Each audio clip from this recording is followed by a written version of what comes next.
Бих искал по-конкретен отговор. Освен за Русе, дали се предвижда настаняване на бежанци, но и за другите области в страната трябва да знаем къде Министерството на вътрешните работи предвижда. За тази стратегия, която споменахте, научихме от медиите също, но въпросът е дали, че в момента така се казва, че се справяте с бежанската вълна или започвате да се справяте, реално какво ще се случи? Реално обаче друго се случва.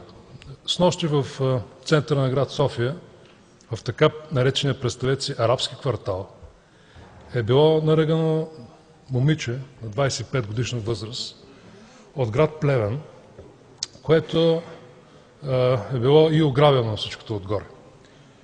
Бих искал да кажете в рамките на парламентарния контрол какво се е случило снощи в центъра на София и кои са извършителите на този грабеж. Благодаря.